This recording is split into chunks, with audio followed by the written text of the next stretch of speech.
Friends, இப்போ எண்ணெய் கத்திரிக்காய் எப்படி பண்ணுறதுன்னு பார்க்கலாம். ஒரு கடாயில் ஃபஸ்ட்டு எண்ணெய் ஊற்றிக்கங்க. எண்ணெய் கொஞ்சம் அதிகமாகவே ஊற்றிக்கங்க, அப்படின்னா தான் எண்ணெய் கத்திரிக்காய் டேஸ்ட்டாக இருக்கும். எண்ணெய் நல்லா காய்ஞ்சதுக்கப்புறம் கடுகு போட்டுக்கோங்க. கடுகு நல்லா பொரிஞ்சதுக்கப்புறம் கருவேப்பிலை போட்டுக்கோங்க. கருவேப்பிலை நல்லா சமந்து வந்ததுக்கப்புறம் வெங்காயம் ஆட் பண்ணிக்கலாம். வெங்காயம் நல்லா வந்ததுக்கப்புறம் பூண்டு கொஞ்சம் ஆட் பண்ணிக்கலாம். பூண்டு போட்டோம்னா நல்லாயிருக்கும், டேஸ்ட் நல்லாயிருக்கும். ஆனால் பூண்டு போடுறதுனால நம்மளுக்கு நல்லா நல்லாயிருக்கும்.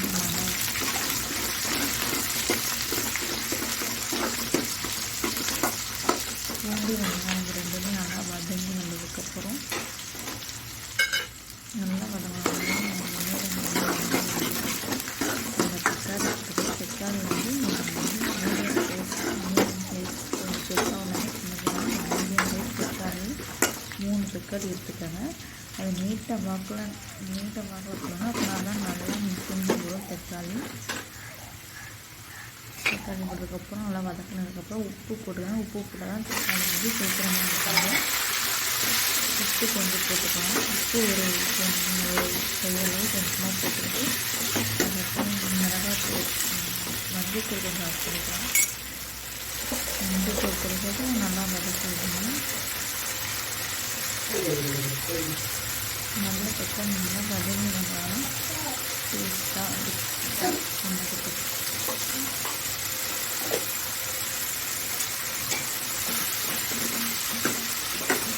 இந்த அளவு நல்லா தக்காளி மசிஞ்சு வரணும். எண்ணெய் தண்ணியாக இந்த மாதிரி நல்லா மசிஞ்சு வரணும்.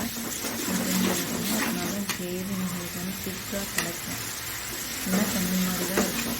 இந்த மாதிரி நல்லா தக்காளி மசிஞ்சு வந்தால் மட்டும்தான் கிரேவி மாதிரி நம்மளுக்கு எண்ணெய் கத்திரிக்காய் கிடைக்கும். இப்போ வந்து கத்திரிக்காய் நினைக்கலாம். கத்திரிக்காய் வந்து நல்லா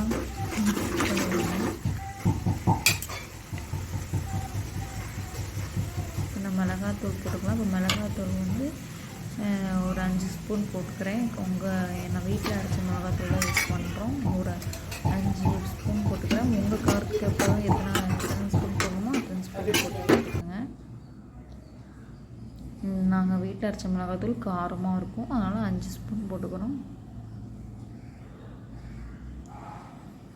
நீங்கள் உங்கள் காரம் கம்மியாக சாப்பிட்றவங்க 2 ஸ்பூன் இல்லைனா 3 ஸ்பூன் போட்டுக்கோங்க.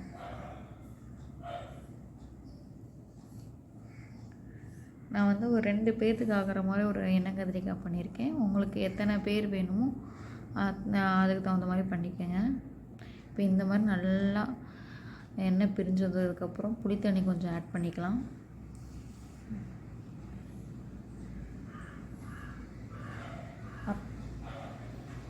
ஒரு டம்ளர் தண்ணி கொஞ்சம் ஊற்றிக்கலாம். ஊற்றி நல்லா ஸ்ப்ரெட் பண்ணி விடுங்க. நல்லா ஸ்ப்ரெட் பண்ணதுக்கப்புறம் கொஞ்சம் சிம்மில் வச்சு விடுங்க. சிம்மில் வச்சு அப்பப்போ வதக்கி விடுங்க. அப்படின்னா தான் அடி பிடிக்காமல் இருக்கும்.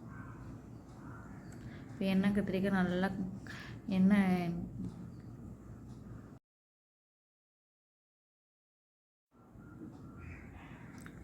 கொஞ்சமாக புளி தண்ணி ஆட் பண்ணி நல்லா ஸ்ப்ரெட் பண்ணி விட்டுக்கலாம்.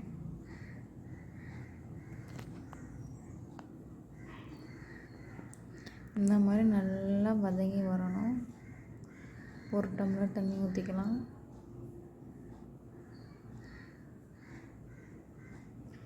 ஒரு டம்ளர் தண்ணி ஊற்றிக்கலாம். நல்லா கத்திரிக்காய் வேகட்டும். கொஞ்சம் சிம்மில் வைங்க.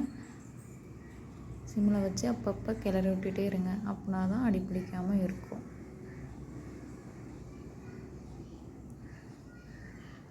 இப்போ எண்ணெய் கத்திரிக்காய் வெந்துருச்சு. இப்போ நம்ம கீழே இறக்கி வச்சிடலாம். இப்போ எண்ணெய் கத்திரிக்காய் நம்மளுக்கு ரெடி ஆகிடுச்சு. ஃப்ரெண்ட்ஸ், வாங்க சாப்பிடலாம். சாப்பிட்டு நீங்கள் எப்படி இருக்குன்னு கமெண்ட் பண்ணுங்கள்.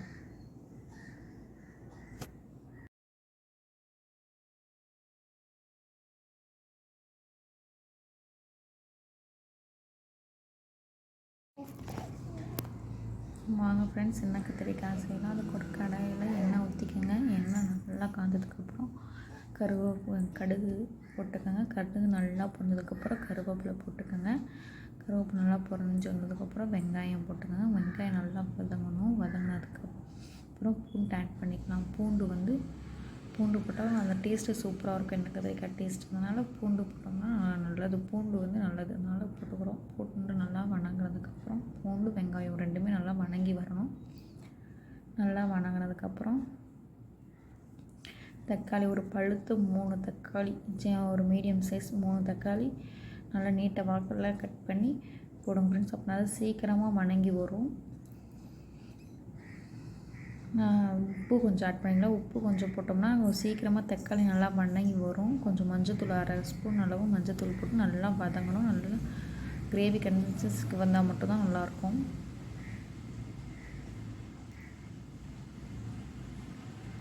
இந்த மாதிரி நல்லா மெசஞ்சு வரணும். இப்போ பாருங்கள் தனியாக எண்ணெய்லாம் நல்லா பிரிஞ்சு வந்துருக்கு. இந்த மாதிரி வந்தால் தான் டேஸ்ட்டாக இருக்கும். அது இல்லாமல் நல்லா திக்காகவும் இருக்கும் கிரேவி. அதுக்கப்புறம்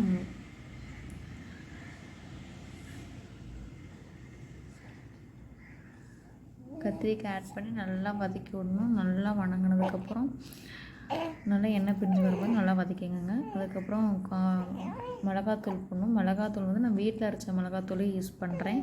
அது ஒரு நான் 5 ஸ்பூன் போட்டுக்கிறேன். உங்கள் காரத்துக்கு அப்போ எப்படி போடணுமோ அந்த மாதிரி போட்டுக்கோங்க. நான் ஒரு 5 ஸ்பூன் போடுறேன். இந்த ஸ்பூன் அளவில் ஒரு 5 ஸ்பூன். நீங்கள் காரத்துக்கு ஏற்ற பிறகு உங்களுக்கு கம்மியாக கூட நீங்கள் போட்டுக்கலாம். இந்த மாதிரி நல்லா எண்ணெய் பிரிஞ்சு நல்லா வதக்கி விடுங்க. அப்பப்போ சிம்மில் வச்சுட்டு அப்பப்போ வதக்கி விடுங்க. இந்த மாதிரி நல்லா வதக்கணும். ஒரு புளித்தண்ணி ஒரு சின்ன டம்ளரில் கொஞ்சமாக புளித்தண்ணி நல்லா கரைச்சி ஊற்றி நல்லா இன்னும் கொஞ்ச நேரம் பிரட்டி விடுங்க. பிரட்டி விட்டதுக்கப்புறம் ஒரு டம்ளர் தண்ணி ஊற்றி இன்னும் கொஞ்சம் நல்லா ஸ்ப்ரெட் பண்ணி விடுங்க. நல்லா ஸ்ப்ரெட் பண்ணி விட்றோம். அதுக்கப்புறம் கொஞ்சம் நாள் சிம்மில் வைங்க. சிம்மில் கத்திரிக்காய் வெந்ததுக்கப்புறம் கீழே இறக்கி வச்சிடலாம். இப்போ நம்ம எண்ணெய் கத்திரிக்காய் ரெடி ஆகிடுச்சு. வாங்க ஃப்ரெண்ட்ஸ் சாப்பிட்லாம்.